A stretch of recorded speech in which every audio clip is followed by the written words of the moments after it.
महाभारत में विदुर जी ने युद्ध में भाग क्यों नहीं लिया? महाभारत केवल एक युद्ध कथा नहीं, बल्कि धर्म, नीति, विवेक और मानव स्वभाव का विशाल ग्रंथ है। इसमें जहां एक ओर भीम, अर्जुन, कर्ण, द्रोण और भीष्म जैसे महान योद्धा हैं, वहीं दूसरी ओर विदुर जैसे ऐसे पात्र भी हैं जिन्होंने तलवार नहीं उठाई, फिर भी जिनका स्थान महाभारत में अत्यंत ऊंचा है।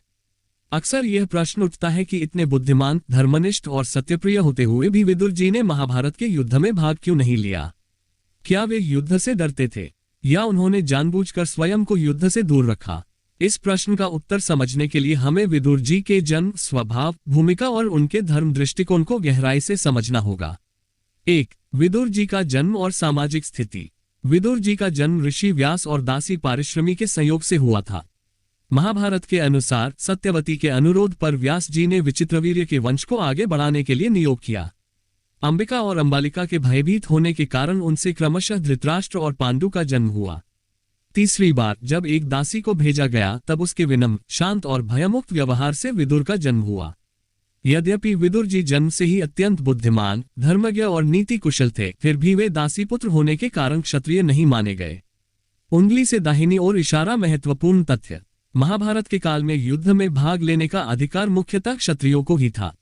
विदुर जी जन्म से शूद्र वर्ग से संबंधित माने गए, इसलिए वे परंपरागत रूप से युद्ध में भाग लेने के अधिकारी नहीं थे। 2. विदुर जी का स्वभाव, योद्धा नहीं, मार्गदर्शक। विदुर जी का मूल स्वभाव युद्धप्रिय नहीं, बल्कि धर्म और नीति का रक्षक था। वे क्रोधी नहीं थे, उन्हें सत्ता की लालसा नहीं थी। वे सत्य को कठोर शब्दों में कहने से भी नहीं डरते थे। उनकी भूमिका एक राजनीतिक सलाहकार, नैतिक गुरु और अंतरात्मा की आवाज की थी। महाभारत में विदुर जी को अक्सर राज्य की चेतना कहा जाता है। जहां अन्य पात्र भावनाओं, प्रतिशोध और स्वार्थ में उलझे थे, वहीं विदुर जी हर परिस्थिति में पूछते थे, धर्म क्या कहता है? 3. विदुर नीति, उनका असली युद्ध। विदुर जी का सबसे बड़ा योगदान विदुर नीति है, जो उन्होंने धृतराष्ट्र को उपदेश रूप में दी। इस नीति में उन्होंने बताया राजा को कैसा होना चाहिए, सत्ता का दुरुपयोग कैसे विनाश लाता है, अधर्म के साथ खड़ा होना स्वयं अधर्म है। उंगली से दाहिनी ओर इशारा विदुर जी का युद्ध शस्त्रों से नहीं, बल्कि विचारों से था। वे जानते थे कि यदि राजा का विवेक जाग जाए तो युद्ध की आवश्यकता ही नहीं पड़ेगी। 4. धृतराष्ट्र को बार बार चेतावनी। विदुर जी ने युद्ध से पहले अनेक बार धृतराष्ट्र को चेतावनी दी। द्यूत क्रीड़ा का विरोध किया, द्रौपदी के अपमान पर खुलकर कौरवों की निंदा की, पांडवों के साथ न्याय करने का आग्रह किया, दुर्योधन के अहंकार को विनाशकारी बताया।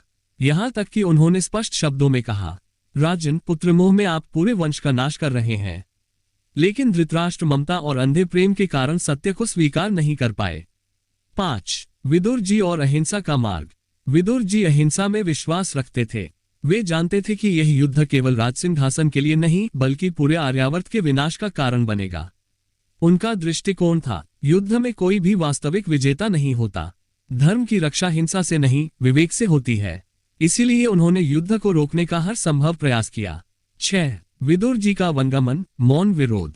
जब विदुर जी को ये स्पष्ट हो गया कि अब कौरव पक्ष अधर्म के मार्ग पर अडिग है, तब उन्होंने एक अत्यंत महत्वपूर्ण निर्णय लिया। उंगली से दाहिनी ओर इशारा, उन्होंने राजसभा छोड़ दी और वन चले गए। यह उनका मौन विरोध था। उन्होंने न कौरवों का साथ दिया, न ही युद्ध में किसी का। यह दर्शाता है कि वे अधर्म का समर्थन नहीं कर सकते थे, लेकिन वे रक्तपात में भी सहभागी नहीं बनना चाहते थे। 7. क्या विदुर जी युद्ध में भाग ले सकते थे? सैद्धांतिक रूप से नहीं। कारण, वे क्षत्रिय नहीं थे, वे किसी सेना के सेनापति नहीं थे। उनका जीवन उद्देश्य नीति और धर्म का प्रचार था। और सबसे बड़ा कारण, उंगली से दाहिनी ओर इशारा, उनका अंतःकरण युद्ध की अनुमति नहीं देता था। 8. कृष्ण और विदुर, समान दृष्टि। भगवान श्री कृष्ण स्वयं विदुर जी का अत्यंत सम्मान करते थे। जब कृष्ण कौरवों को समझाने हस्तिनापुर आए, तो उन्होंने राजमहल के बजाय विदुर के घर भोजन किया। यह दर्शाता है कि विदुर जी की आत्मा शुद्ध थी। वे सत्ता से नहीं, सत्य से जुड़े थे। यदि कृष्ण जैसे रणनीतिक योद्धा भी विदुर के विचारों का सम्मान करते थे, तो ये स्पष्ट है कि विदुर का युद्ध से दूर रहना कायरता नहीं, बल्कि उच्चतम धर्म था। 9. विदुर जी का वास्तविक योगदान। युद्ध में तलवार उठाने वाले तो अनेक थे, लेकिन युद्ध को रोकने का प्रयास करने वाले बहुत कम। विदुर जी नैतिकता की अंतिम आवाज थे।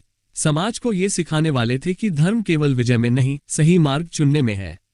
10. निष्कर्ष। महाभारत में विदुर जी का युद्ध में भाग न लेना उनकी कमजोरी नहीं, बल्कि उनकी आध्यात्मिक ऊंचाई का प्रमाण है।